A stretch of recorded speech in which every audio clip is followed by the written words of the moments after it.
राम राम दोस्तों, जय बाबा नीम करोली महाराज जी की। आशा है कि आपके ऊपर भी बाबा नीम करोली जी की अपार कृपा होगी। गणपति बप्पा सबके कष्ट हरता, आपके भी कष्ट हरेंगे। दोस्तों आज मैं आपको बाबा नीम करोली जी की एक और महिमा का वर्णन करूँगा, गुणगान करूँगा।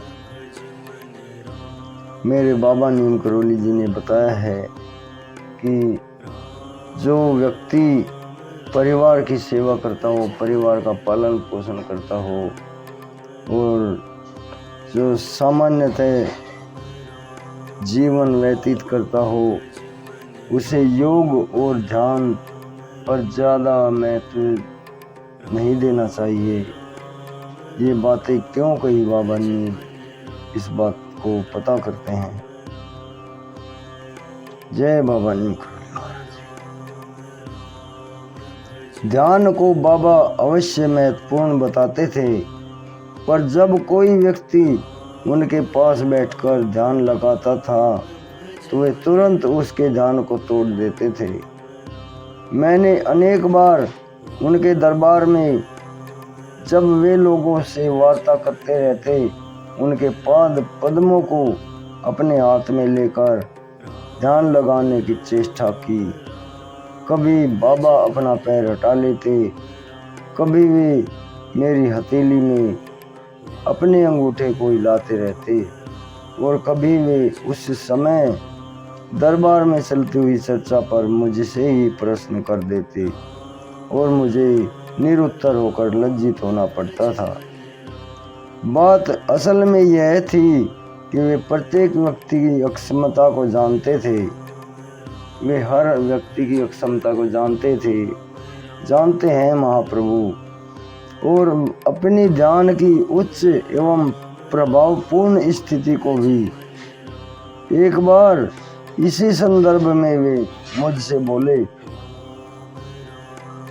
मस्तिष्क की एक सीमा होती है, तुम शरीरस्थ हो, ये चीजें धीरे धीरे प्राप्त करने की हैं, ऐसा ना करने से पागल भी हो सकते हो।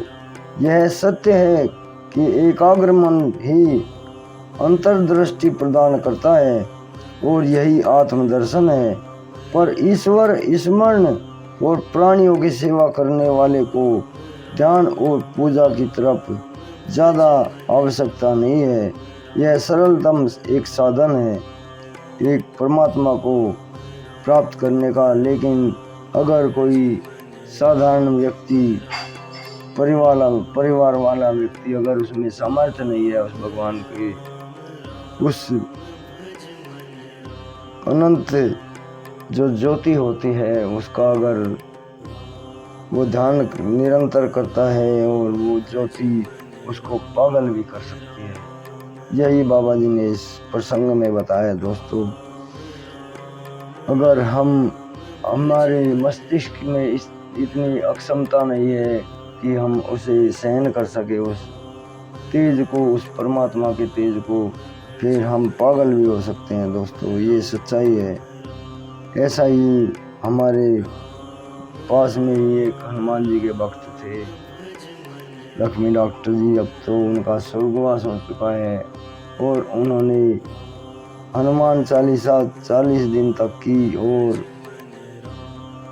उन्होंने नियमानुसार ये योग साधन किया और वे पागल हो गए थे हनुमान जी की भक्ति में।